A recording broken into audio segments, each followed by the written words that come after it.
भी उसको सुनते ही नहीं है, तो उनको फिर यहाँ कहा नष्ट आत्मन है, वो फिर असुर कोटि में आ जाते हैं और उनको बार बार फिर मुंह की खानी पड़ती है, बार बार उनको पराजित होना पड़ता है। फिर वो बार बार ब्लेम करते हैं कि ये देव हैं, ये बड़े चालाक होते हैं, इन्होंने सदा हमारे ऊपर अत्याचार किया, तुम कितने भी चिल्लाते रहो, तुम्हें वहीं आना पड़ेगा। तो आत्मा को करना वो ही पड़ेगा, उसी ट्रैक पे आना पड़ेगा। बहुत सारे लोग संसार में हम मिलते हैं ना, लोगों से मिलते हैं, साक्षात प्रैक्टिकल बात कर रही हूँ, शास्त्र की बात नहीं कर रही हूँ। वो हमेशा ऐसे दुखी दुखी से, डिप्रेशन में, इरिटेट से, और अंदर बहुत सारी शिकायतें भरे हुए, बहुत दुखी दुखी रहते हैं। और जब मौका मिले तो वो फिर हम कहें उनको कि और सब ठीक है, बोल जी नहीं आपसे कुछ बात करनी है, 2 मिनट चाहिए। अच्छा 2 मिनट ले लो। 2 मिनट में तो वो उनकी इतनी शिकायतें कर देते हैं, हे मेरे भगवान, पूरा ही मतलब वो डाल देते हैं, कूड़ा करकट कचरा कीचड़ मिट्टी सब लाके ऊपर डाल देते हैं। अब उनको ये पता ही नहीं है, यहाँ तक कि अपने सगे भाई बहनों के बारे में भी, दूसरों की तो बात छोड़ो, बोल जी मेरे घर में ना इसको, बड़े वाले भाई को तो, क्योंकि उसकी पोस्ट अच्छी है तो सब लोग उसका इतना आदर सम्मान करते हैं, बस लगता है कि जैसे वो घर में आए तो भगवान आ गए। और जी हम तो, हमारे को तो ऐसे लगता है जैसे कहीं पड़ोसी के यहाँ से उठा के लाई थे, या कहीं डेरे में से उठा के लाई थे, कहीं नदी नाले में से उठा के लाई थे, जैसे हम इस घर के बच्चे हैं ही नहीं, हमारी कोई वैल्यू ही नहीं है इस घर में। ऐसे बहनें भी बोलती हैं, ये जो बड़ी वाली बहन है या छोटी वाली बहन है, इसको तो सब ऐसे सर आंखों पे रखते हैं और हमारी तो कोई यहाँ पर वैल्यू ही नहीं है, कोई समझता ही नहीं है हमारे को। तो फिर उनको ये कहें कि ऐसे किसी के बारे में नहीं बोलते हैं, ठीक, अपने अपने प्रारब्ध का सबको मिल रहा है, आप वाला आपको मिल रहा है, उसका उसको मिल रहा है।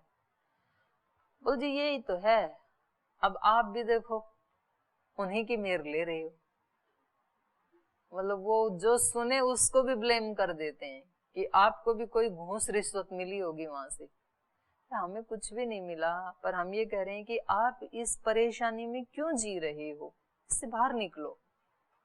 तो जिसको भी बोले उनको कोई नहीं कहता है, सब हमारे को ही कहते हैं। तो परेशान तू है तो तेरे को कहेंगे, वो तो है ही नहीं परेशान। तो ऐसे वो अपने ना वो संस्कार बना बना के और फिर थोड़े दिन में क्या करता है, वो बताना भी छोड़ देता है, लेकिन दुखी दुखी रहता है, परेशान परेशान रहता है। वो कहता है किसी को बताने से कोई फायदा नहीं है, यहाँ कोई नहीं सुनता है। ऐसा ही है ये संसार, सब उनके पुजारी होते हैं जो थोड़े ऊंचे चढ़ रहे होते हैं ना, गरीब आदमी का कोई नहीं है। ये सच हो सकता है कि आप धन ऐश्वर्य से गरीब हों, लेकिन आप अपनी आत्मिक शक्ति से, अपनी प्रसन्नता से, अपनी शांति से इतने अमीर बने कि आपके ठाके सुन करके अमीर आदमी को ईर्ष्या होनी चाहिए कि हमारे पास इतना है तो भी हम परेशान है, इसके पास देखो कुछ नहीं है, कितना खुश है। आपको कम आता है, अविद्वान है, और एक विद्वान है। मैं ये नहीं कह रही अविद्वान बनना, तभी तो पढ़ा रही हूँ विद्वान के लिए ही तो, लेकिन बाई चांस कभी आपको लगता है कि एक के पास ज्यादा है, दूसरे के पास थोड़ा कम है, आप अपने उस कम ज्ञान में भी इतने शांत रहो, इतने प्रसन्न रहो, इतना आपका व्यक्तित्व जो है वो खुशियों से भरा हुआ हो कि विद्वान को भी एक बार सोचना पड़ेगी, तू इतना पढ़ करके भी मतलब तू तो परेशान ही है, और इसको देखो कितने आनंद में रहता है। वो कहीं से उधार नहीं लाना ना, मेरी खुशी, मेरा आनंद, मेरी मस्ती, मेरा पुरुषार्थ, वो तो मेरे हाथ में है, उसको कौन छीन सकता है। अपनी आत्मा को खुद सम्मान देना, अपनी आत्मा को खुद प्रेम करना, अपनी आत्मा को खुद मजबूत समझना, ये मेरे हाथ में। तो इस दृष्टि से कभी किसी को भी अपने आप को छोटा नहीं समझना चाहिए। और बहुत सारी ऐसी चीजें हैं, हर एक में अलग अलग क्वालिटी होती है। मैं हर बार ऐसे बोलती हूँ कि कोई भी व्यक्ति सामान्य नहीं है और कोई भी व्यक्ति विशेष नहीं है। जो जिसको आप सामान्य कह रहे हैं ना, उसमें भी कोई ना कोई एक क्वालिटी सबसे अलग मिलेगी, और जिनको आप विशेष कह रहे हैं ना, उनमें भी कुछ ना कुछ वीकनेस होती है। आज जो राजनीति के क्षेत्र में सबसे टॉप पे हैं, मोदी जी हैं, अमित शाह जी हैं, राजनाथ जी हैं, गडकरी जी हैं, और जो भी हैं, राष्ट्रपति जी हैं, जो राजनीति के क्षेत्र में टॉप पे हैं, तो उन्होंने पंचोपदेश याद किया था क्या? अष्टाध्यायी, 5 दर्शन, उनमें ये वाली क्वालिटी नहीं थी, लेकिन दूसरी वाली क्वालिटी बहुत अच्छी थी। जो आज धन के क्षेत्र में लीड कर रहे हैं, आर्थिक व्यवस्था में जो सबसे धनवान है, टॉप 10 लोग, उनके आप सर्टिफिकेट देखो, वो शायद अपनी क्लास में कभी फर्स्ट नहीं आए होंगे, फर्स्ट रैंक नहीं रहा होगा उनका, लेकिन आज जो लीड कर रहे हैं, क्योंकि उनके अंदर दूसरी क्वालिटी थी, उसको उन्होंने विकसित किया और वो लीड कर रहे हैं। आज जो धार्मिक प्रवचन, कथा आदि के क्षेत्र में लीड कर रहे हैं, मुरारी बापूजी खुद कई बार अपने ही मुख से बता चुके हैं कि मैं पढ़ाई में अपनी क्लास में अव्वल नहीं रहा कभी भी, सामान्य कोटि का विद्यार्थी था मैं तो, लेकिन आज वो एक प्रामाणिक व्यक्ति हैं उस क्षेत्र में। तो हर व्यक्ति में अलग अलग क्वालिटीज होती हैं।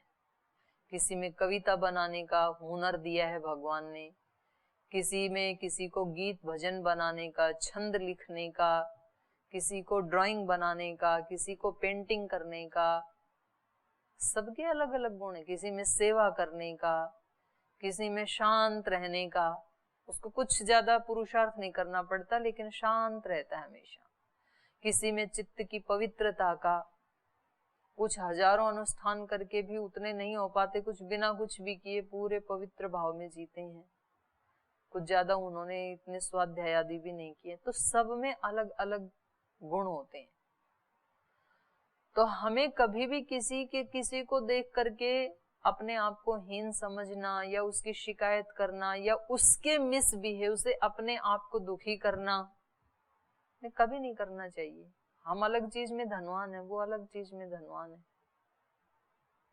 तो ऐसे जो सोचेगा वो कभी किसी की शिकायत नहीं करेगा, उसको कहेंगे जिंदा आत्मा वाला। और जिसने अपने इन गुणों को नहीं जाना, उधर नहीं देखा, उसको कहेंगे नष्ट आत्मन है।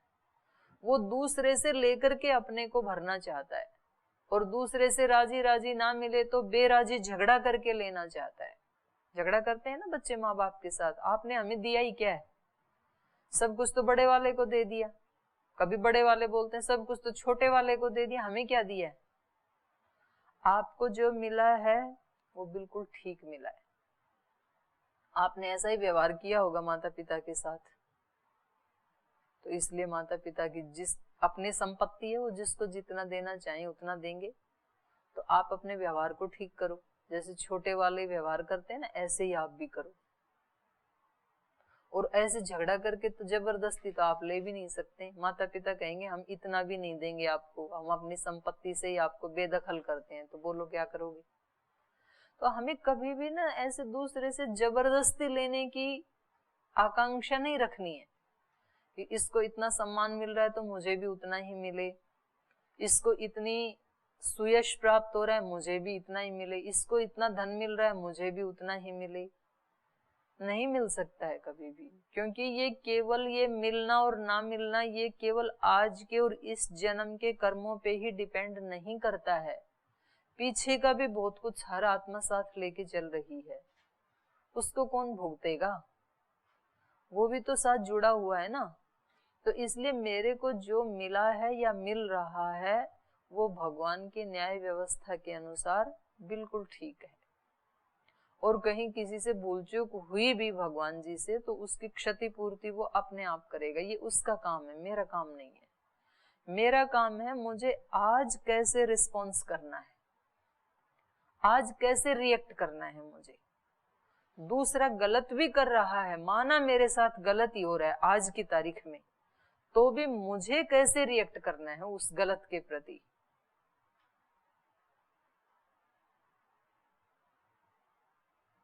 सीता को सारी राक्षसियां डराती थी ना, तो गलत है ना ये एक दृष्टि से। भाई उसने बेचारी ने कुछ बिगाड़ा ही नहीं आपका, फिर उसको क्यों डराते हो आप। लेकिन सीता ने कहा ये तो अपनी ड्यूटी कर रही हैं, मुझे कैसे रिएक्ट करना है इनके प्रति। हनुमान जी ने कहा इन्होंने बड़ा सताया आपको, आप कहो तो इन सबको मार डालूं मैं। बोले नहीं, इस जन्म में तो मैंने इनका कुछ भी बुरा नहीं किया, हो सकता है मेरा पीछे का कुछ ऐसा रहा हो, कोई मेरे से त्रुटि हो गई हो पिछले जन्मों में, तो अपना भुगत लिया मैंने, हिसाब खत्म, क्लियर हो गया। कोई ऋण उधारा था, आज पूरा हो गया। तो किसी का ऋण चुका करके अच्छे से नींद आती है ऋण मुक्त होने के बाद। तो कोई पीछे का बचा होगा ऋण, वो मैंने चुका दिया, तो मैं अब बिल्कुल हल्की हूं। इन्होंने गलत किया ठीक किया ये जाने, लेकिन मुझे आज कैसे रिएक्शन करना है इनके बुरे के प्रति भी। ये बुरा करें तो भी मुझे क्या करना है, अच्छा ही करना है। वो बुराई करें हम भलाई करें, नहीं बदले की हो भावना।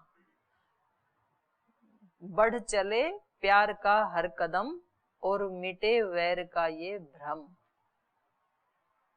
वो कैसा भी करें लेकिन मुझे वो ही करना है जो मुझे आज ठीक लग रहा है। तो एक तरह से मैंने अच्छे का बीज बो दिया है आज। और जो बीज बोते हैं ये बड़ी विचित्र व्यवस्था है भगवान की। जैसा बीज बोते हैं ना, वो बीज वैसी ही शक्तियों को आकर्षित कर लेता है। यही लॉ ऑफ अट्रैक्शन है। जैसे आपने गेहूं का बीज बोया ना, तो वो इसी हवा में से, मिट्टी में से, आकाश में से, पानी में से उन शक्तियों को आकर्षित कर लेता है और उस पे गेहूं के ही दाने आ जाते हैं। और उसी के बिल्कुल पड़ोस में एक जौ का बीज है। जैसा जौ का बीज बोया, उसने उसी धूप में से, उसी आकाश में से, उसी मिट्टी में से, उसी पानी से उसने उसको आकर्षित कर लिया, उसमें जौ ही आएगा। तो हम जैसा बीज बोते हैं ना अपने जीवन में, हम इस संसार से उन चीजों को आकर्षित कर लेते हैं, वो ही फल आएगा जैसा बीज बोया है। इसलिए दूसरे क्या कर रहे हैं उसकी परवाह ही मत करना। आप क्या कर रहे हैं वो आपका बीज है, पक्का वही फल आएगा। दूसरा कोई बुरा भी करे ना, तो आप चिंता ना करो, आप अच्छा करो। तो अच्छे वाले बीज बो दिए यदि, तो फल कैसा लगने वाला है, अच्छा ही लगने वाला है। और दूसरे ने बुरा किया और हमने भी उसका बुरा ही रिस्पॉन्स दिया, तो उसका तो बुरा होगा ही, उसने बुरा किया था। लेकिन भला होना हमारा भी नहीं है, हमारा भी नहीं होने वाला है, क्योंकि हमने भी बीज वैसा ही बो दिया। तो फिर दोनों को कड़वे ही कड़वे फल मिलेंगे। तो ये भगवान की ऐसी व्यवस्था है कि हम जैसा बीज बोते हैं, बीज हम कहीं बाहर नहीं बोते हैं खेत में, अपने चित्त में बोते हैं, हृदय में बोते हैं। जैसा विचार, जैसा भाव, वो ही हमारा बीज, और वैसे ही फल आने हैं। फिर हर व्यक्ति इस बात को जानता है, हर व्यक्ति जानता है, लेकिन उसकी वैल्यू नहीं करता है, अपने जीवन में उसको उगा के नहीं देखता है। और जो उगा के देखते हैं उनकी समझ में आ जाती है फिर ये ट्रिक, फिर वो माला माल हो जाते हैं। जिस व्यक्ति को खेत में बीज बोने की ट्रिक मालूम पड़ गई ना, तो वो फिर 1 किलो से लाखों किलो बना लेगा, क्योंकि उसको ट्रिक पता लग गया। 1 किलो बोया, फिर जितना पैदा हुआ उसको दोबारा बोया, दोबारा जितना हुआ तिबारा बोया, बोते बोते 3-4 साल में ही वो उसको करोड़ों गुना मल्टीप्लाई कर लेगा अपनी शक्तियों को। ऐसा ये जीवन भी है। जितने भी महापुरुष हुए संसार में, उन्होंने ऐसे ही जीवन को जिया। किसी एक कोई एक छोटा सा गुण उनको मिल गया कहीं से, गीता से, दर्शन से, उपनिषद से, किसी महापुरुष से एक छोटा सा मिल गया, उनको समझ में आ गया कि ऐसा भाव रखने से मेरा चित्त शांत रहता है, ऐसे विचार करने से मेरा मन उत्साह में रहता है। तो कभी ना कभी तो सबने ये किया ही है ना एक्सपेरिमेंट। आपने किसी त्योहार के दिन इसका अनुभव किया होगा, होली दिवाली को इसका अनुभव किया होगा, कभी संडे को किया होगा, कभी ना कभी तो किया ही है कि उस दिन मेरे मन में अच्छे विचार रहे और मेरा जीवन खुशियों से, प्रसन्नता से भरा रहा पूरे दिन। उस दिन मेरा ध्यान बहुत अच्छा लगा और उस दिन मेरा पूरा दिन बहुत अच्छा बीता। तो बस आपको बीज मिल गया, अब उसको बार बार बो। और कभी एक आधी बार, जैसे हजारों बीज बोए तो एक दो कभी नहीं भी जमता है, उसकी परवाह ना करो। ऐसा सोच करके किसान कभी बीज बोना नहीं छोड़ता है। कभी कभी ऐसे होता है जो कोने कचौने होते हैं, जहाँ उर्वरा भूमि नहीं होती है, तो वहां कभी बीज नहीं भी उगते हैं, तो बाकी तो उगे ना इतने सारे। तो आप भलाई करते ही रहो, एक दो लोग आपको संसार में ऐसे मिलेंगे जो आपका भलाई का रिस्पॉन्स भी भलाई में नहीं देंगे, तो उन लोगों को देख करके भलाई करना मत छोड़ना। जी हमने इनके साथ भी की थी, देखो तो औरों को देखो ना, आपने 10 के साथ की थी, एक ने अगर आपको गलत रिस्पॉन्स दिया तो बाकी 9 ने तो अच्छा दिया, 8 ने तो दिया, 7 ने तो दिया, तो भी भलाई करना मत छोड़ो। 3 निकल भी आए तो कोई बात नहीं। हम 3 को ज्यादा देखते हैं, 7 चले जाते हैं। हमारे जैसे संगठन में हम कहें ना कि भाई थोड़ा सा ना दान आदि लेकर के फिर सेवा किया करो, तो वो 1 घर में गए, 2 में गए, 5 में गए, 10 घरों में गए दान लेने के लिए। 8 लोगों ने तो दे दिया जितना उनकी श्रद्धा थी, कम ज्यादा। 2 लोगों ने उल्टा बोल दिया, फिर बोल दिया आजकल तो ना सब ऐसे बोल रहे। अरे सब कहाँ बोल रहे, 2 ने बोला है, 8 ने तो बोला ही नहीं। वो उस 2 को ही आके सुनाते हैं कि लोग ऐसे कह रहे हैं। लोग कहाँ कह रहे हैं, एक व्यक्ति कह रहा है। हम नेगेटिव चीजों को ज्यादा याद रखते हैं। किसी विद्यार्थी को मैंने क्लास में एक दिन धमका दिया, उसको गांठ बांध के बैठता है। अरे पिछले एक दिन धमकाया है ना, और 1 साल से जो इतना प्रीति कर रही हूँ, इतना प्रेम कर रही हूँ, वो चला गया। उस एक को याद रख लिया कि मेरे को उस दिन डांटा था। तो ये व्यक्ति का स्वभाव है, तो हमें उसको हटाना है। तो यहाँ पर इन्होंने नष्ट आत्मा ने उसी को बोला है, अल्प बुद्धि भी उसी को बोला है, यही अल्प बुद्धि है। नष्ट आत्मा न अल्प बुद्धयः उग्र कर्माणः प्रभवन्ति, उग्र कर्म करने में समर्थ होते हैं। उस एक उसको लेकर के फिर ऐसा रिएक्ट करते हैं कि मतलब फिर उस व्यक्ति की पूरी हानि करने के लिए तुल जाते हैं। इसने मेरे को ऐसे कहा ना, अब इसको मैं बताता हूँ। तो ये अल्प बुद्धि, उसने जो भी किया आपको उल्टा वैसा नहीं करना है, क्योंकि आप अच्छे हैं, आपको अच्छा ही करना है, आपको बुरा नहीं करना है। और मान लो वो व्यक्ति कोई इस तरह का है कि उसको दंड देना ही उसकी भलाई के लिए है, तो दंड दो, लेकिन दंड भी कैसे दो, राम जी की तरह से दो। राम जी ने रावण को मारा क्योंकि इसी में उसकी भलाई थी और सारे संसार की भी थी, तो उसको छोड़ नहीं दिया, लेकिन उसको मार के भी अपने मन में कोई क्षोभ या क्रोध पैदा नहीं हुआ। जब वो अंतिम श्वास ले रहा था ना, तो लक्ष्मण को भेजा, बोले जाओ इनसे सीख के आओ कुछ। विद्वान था, बलवान भी था, तो ये अंतिम समय क्या कह रहा है। तो ये है मतलब अपने आप को बुरा न बनने देना। उसने जो भी किया किया, तो उसका दंड उसको दे दिया। मतलब हमें अपनी तरफ से अच्छा ही करना है, इसका ये अभिप्राय बिल्कुल भी नहीं है कि आप मतलब कोई कुत्ता आपको आके काट रहा है पैर में और आप बोलो कि मेरे को इसको धमकाना नहीं है, डंडा नहीं मारना है इसको, इसने काटा काटा, मुझे तो पुचकार नहीं। वहां पर उसको डंडा मारना ही अच्छा है, उसी में भलाई है आपकी, उसको हटाना ही। तो अच्छा करना है, ये अंदर से कहा जा रहा है, विचार के स्तर पे, भाव के स्तर पर यथा योग्य अपनी आत्मा को नीचे नहीं गिरने देना, तो फिर व्यक्ति को परेशानी नहीं होती है। राम को कभी परेशानी नहीं हुई कि मैंने रावण को क्यों मारा, संसार में भी किसी को परेशानी नहीं हुई कि आज रावण क्यों मर गया, किसी को नहीं होती है। तो नष्टात्मन अल्पबुद्धयः उग्रकर्माणः जगत क्षयाय, जगत का नाश करने के लिए जीते हैं, और जो अच्छे लोग होते हैं वो जगत का कल्याण करने के लिए जीते हैं। यदा यदा ही धर्मस्य ग्लानिर्भवति भारत अभ्युत्थानम अधर्मस्य तदात्मानं सृजाम्यहम्। तब आता हूं मैं जब जब यहाँ हानि हो जाती है। किस लिए आता हूं? परित्राणाय विनाशाय च, उनका कल्याण करने के लिए और दुष्कृतों का विनाश करने के लिए, क्योंकि उसी में उनकी भलाई है। अगर वो थोड़े दिन और ज्यादा जिएंगे ना तो वो अपने भी पाप बढ़ा लेंगे, तो उस आत्मा का भी अकल्याण होगा और वो लोगों को भी ज्यादा सताएंगे। इसलिए भगवान कृष्ण भी यहाँ कह रहे हैं विनाशाय च दुष्कृताम,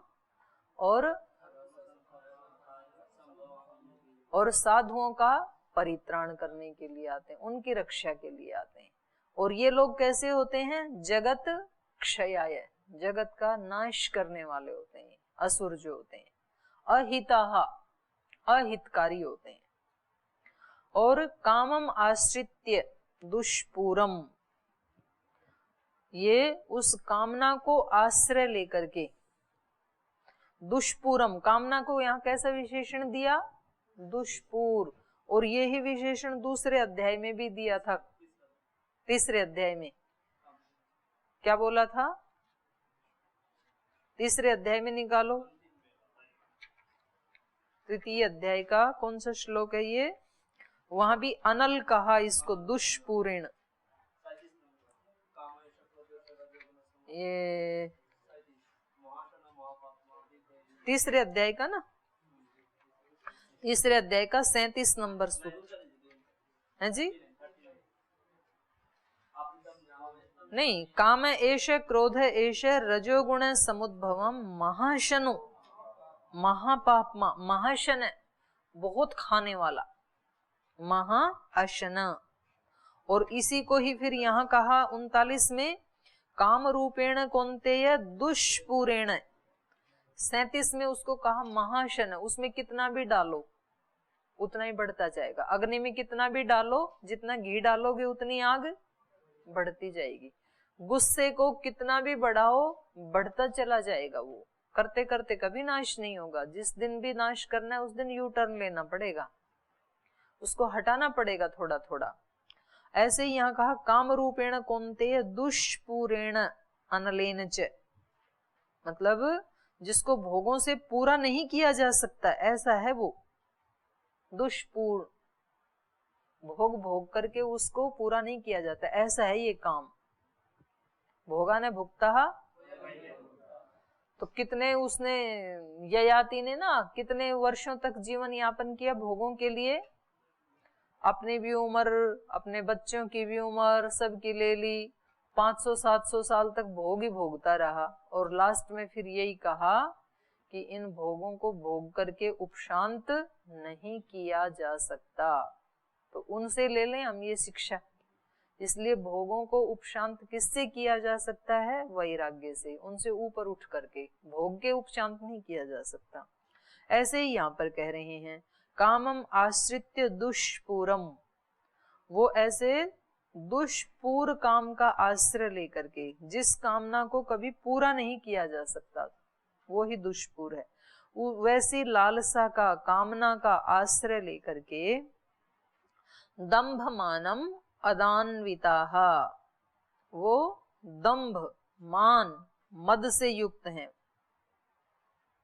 और कैसे हैं वो? मदान्विता, मद से युक्त, दंभ से युक्त। दंभ आया था ना पीछे, दंभो दर्पोभिमानश्च, कितना दिखाने की कोशिश करते हैं। खुद घर में रूखी सूखी रोटी खाते हैं, सब्जी भी बनाने के लिए इतने पैसे हैं नहीं कि रोजाना खरीद के बना लें। और घर में अतिथि आए तो उनके सामने प्लेट में काजू बादाम रखते हैं, कहीं से लाते हैं खरीद के थोड़ा थोड़ा, और उनको काजू बादाम खिलाते हैं। क्या दिखाने के लिए? हम गरीब नहीं है ना, तो क्यों दंभ करना है? तो चने अंकुरित करके खिला दो, जरूर ये काजू बादाम खिलाना। लेकिन ये व्यक्ति का स्वभाव है, हम जो नहीं हैं वो हम दिखाना चाहते हैं। तो ये भी असुर भी कैसे होते हैं? दंभी। दंभ, मान, झूठी शान शौकत और मदान्विता, और मद से वो दिखा करके और फिर अपने नशे में अलग ही तरह से रहते हैं। वो मतलब वो कहते हैं हमारे बराबर कोई भी नहीं है, और दूसरे मानते नहीं है उसको। ये समस्या है, दूसरे मानते नहीं है और वो नीचे आते नहीं है, तो फिर दोनों का संघर्ष चलता रहता है समाज में। दंभ मानम मदान्विता मोहात गृहीत्वा असद्ग्राहान, और मोह से असद्ग्राहान गृहीत्वा, असद सिद्धांतों को, बुरे आग्रहों को, असद्ग्राहान गृहीत्वा, उनको ग्रहण करके, अर्थात जो भगवान की जो मर्यादा है, वेद की मर्यादा है, राष्ट्र की जो मर्यादा है, समाज की जो मर्यादा है, ऋषियों की जो मर्यादा है, उसको नहीं मानते हैं वो। ये तो सारे सत्याग्रह हैं। भगवान के सिद्धांतों को मानना, वेद के सिद्धांतों को मानना, समाज के, राष्ट्र के सिद्धांतों को मानना, ऋषियों के सिद्धांतों को मानना, ये तो ग्रहण करने योग्य हैं। लेकिन इन सब को ना मान करके वो अपने ही सिद्धांत बना लेते हैं, इसलिए उनको क्या कहा? असद्ग्राहान, झूठे सिद्धांतों को ग्रहण करके उनसे विपरीत, उनसे उल्टे बना लेते हैं वो। वेद वेद कुछ वेद नहीं है।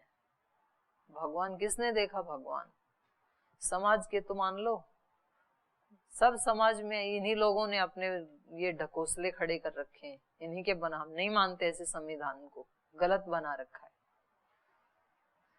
राष्ट्र के संविधान को तो मान लो, उसको भी नहीं मानते। समाज वाले को, कौन है ये समाज वाले लोग?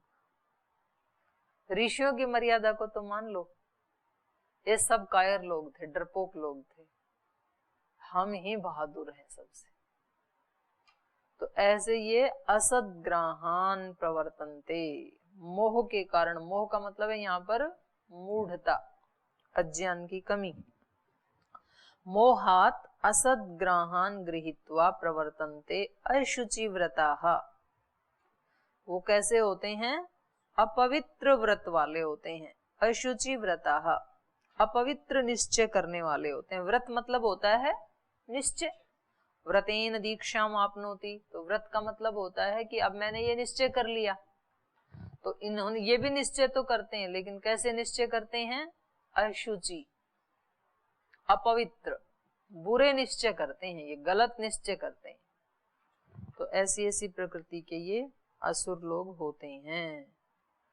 तो थोड़ा सा और अगले इसमें इनके बारे में बताया है, इसकी कल चर्चा करेंगे। आज यहीं विराम देते हैं पाठ को।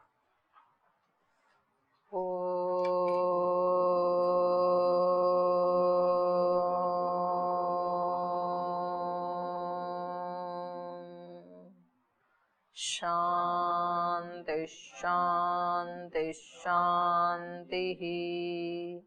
श्री गुरुभ्यो नमः।